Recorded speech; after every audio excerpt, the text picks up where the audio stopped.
talking a little bit today about the development of the American Sign Language and deaf education, important factors, how it changed, influential figures, all that.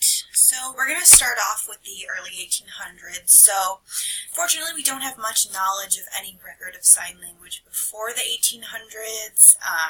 Obviously, deaf people existed, but we don't really have any record of a standard language. So with that, the little sign systems that did exist, we call that Old Sign Language. So that form of Old Sign Language, it does relate to American Sign Language today. However, there was really no standard form until later on, which we will get into. So let's talk about Alice Cogswell and Dr. Gallaudet. So, excuse me if I pronounce them wrong.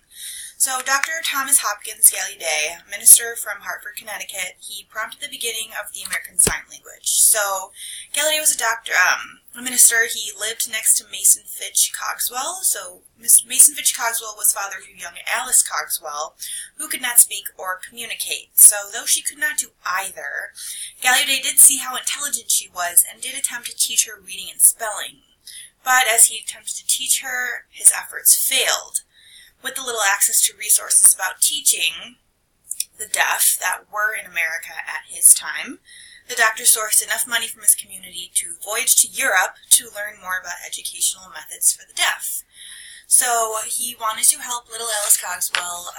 He knew she was smart, but he knew that she could not speak or communicate, and in Europe at that time, which we'll talk about, there was a really booming expansion of deaf education methods, communication, that kind of thing. So he gathered that money from his community and went to Europe to gain a little bit more knowledge on how he could teach Alice, and later on, how he could teach other deaf children.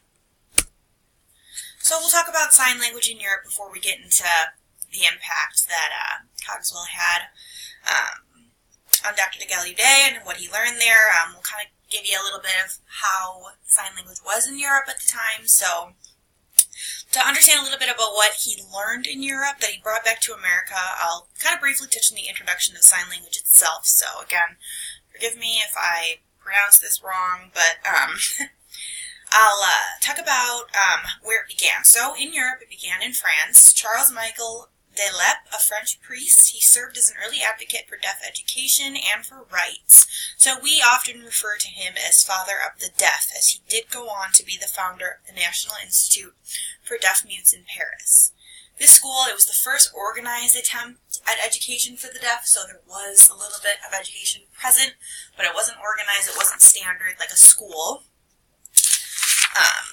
The school welcomed children from all over the country who brought signs that they shared with their parents to communicate to Lep. So Lep then shared these signs to be accustomed to an alphabet and also wrote the first sign language dictionary.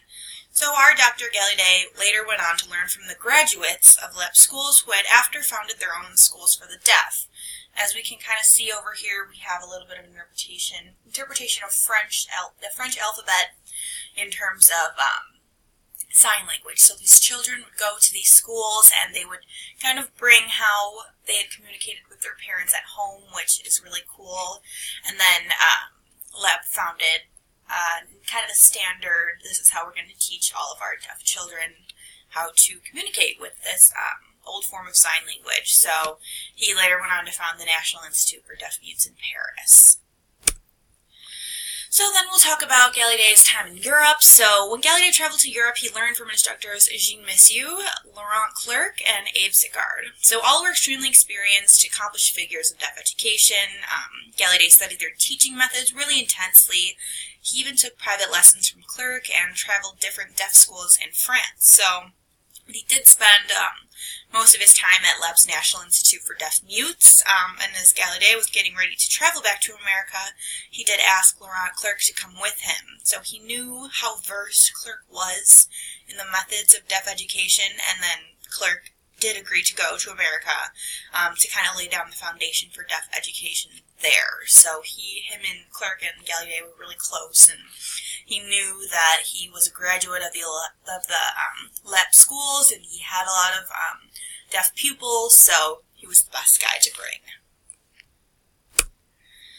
Okay, so we'll kind of talk about the first American school for the deaf. So once Gallaudet and Clerk traveled back to America, they opened the first school for deaf students, which we now know as the American School for the Deaf. At this school, just as left, students from all over the country brought their at-home signs that eventually grew to be American Sign Language. So the school was public, free for all.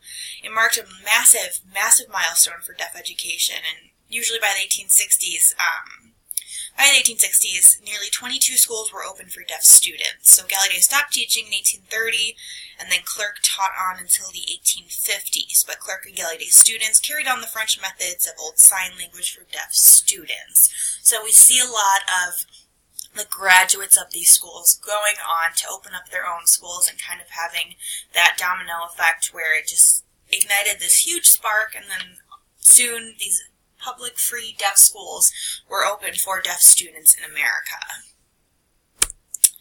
Alright, so I'm sure all of us, when we see the name Alexander Graham Bell, we think of the telephone. But actually, though this is true, he was really present in the community for deaf education. So he did follow after his father. He studied the physiology of speech and really valued the presence of language. In 1872, he opened a school to train educators of deaf students, which was a new kind of educational method for the deaf, what his father called visible speech. So let's talk a little bit about visible speech. Visible speech basically consists of phonetic symbols that serve to display the position of speech organs in articulating sounds. So Bell was really keen to speak against American Sign Language, which he considered, which is ridiculous, but he found that American Sign Language was an entirely foreign language in his mind that went against the English language. So Bell later went on so far as to say that by permitting American Sign Language to be taught, that deaf communities were somehow gathering together and marrying one another to form a new deaf race. So this eventually prompted the temporary expulsion of American Sign Language from schools, and then introduced the, as we find later, unsuccessful methods of oralist teaching for the deaf. So this visible speech that we talk about, it had a huge impact on the development of American Sign Language in deaf schools at the time, and it really wasn't successful, which I'll talk about a little bit later. We come to know visible speech as oralism. So visible speech is a lot of lip reading, really nothing to do with the hands, because Bell had such a intense standpoint on how he thought that American Sign Language had become its own separate language, even though technically we do consider it its separate language today. He believed that somehow deaf Americans were going to marry and then form a whole new deaf race, and somehow that would increase the amount of deaf children born and all that crazy stuff. So we'll talk about oralism next. So oralism versus manualism. So oralism, it's known as the instruction of deaf students solely based on using verbal speech and lip reading. On the other hand, manualism is the instruction of the deaf using American Sign Language. So back in the early 1900s, when oralism was on the rise, advocates of it encouraged parents of deaf children that by using sign language, their children would never be able to adapt to society properly.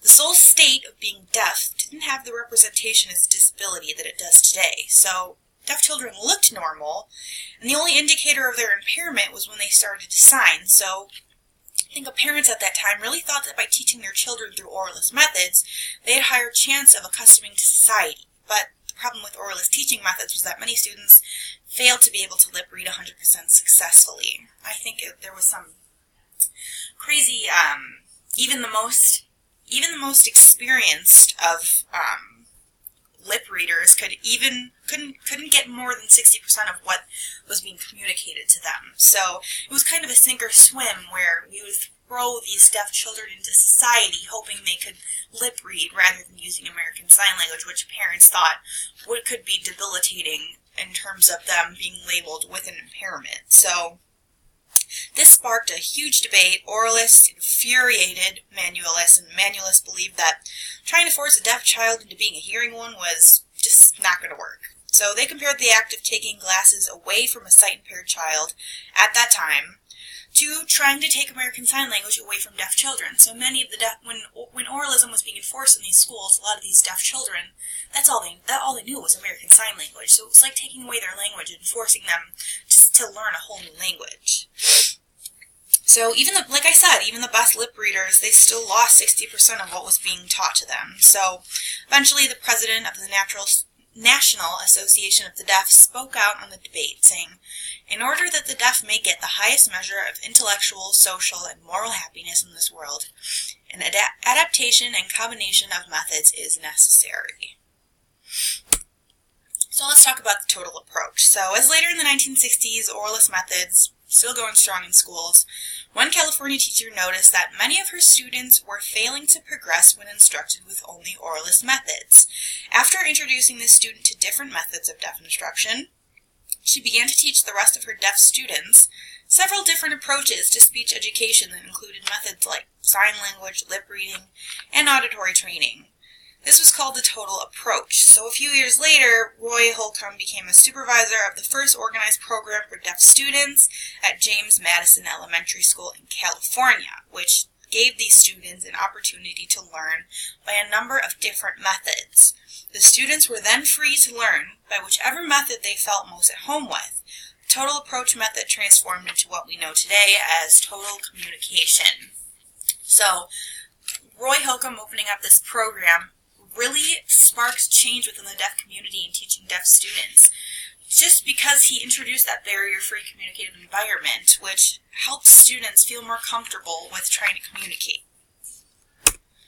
So deaf education in schools today, I'll give you some stats. So today, 3 out of 1,000 students are born deaf or hard of hearing. Methods for teaching deaf children, they vary, but accommodations must be delivered by public schools that are customized to that student. Proper classroom considerations, such as classrooms with well-designed acoustics, assist deaf of hard of hearing students, in hearing maximum sound production. So these classrooms they must have some kind of proper lighting for visuals, which also stands on its own as just a proper teaching technique for the deaf. Interpreters are required in class to be assigned to students that use sign language to communicate. And as far as assistive technology goes, things such as FM systems which are microphones that teachers can wear that directly relate sound at a louder frequency to cochlear implants that may be worn by students. We have CPrint, which serves as a speech-to-text computer system, and speech synthesizers converts typed words into speech format. So we do have those available to our deaf students. Alright, so to conclude, all deaf and hearing impaired students deserve the right to communicate in a way that comes the easiest to them. As teachers, we really need to provide these students with a safe, discriminatory-free environment that allows them to flourish and learn just as any other regularly hearing student. So we need to have healthy communication with these students and an understanding of their needs, even if it means tweaking the way lessons are presented to enable a greater understanding from the hearing impaired student. So, to finish up today, all students deserve these equal opportunities to excel. We always need to not put these heavy barriers on deaf students and let them learn the best way they feel comfortable. Thank you.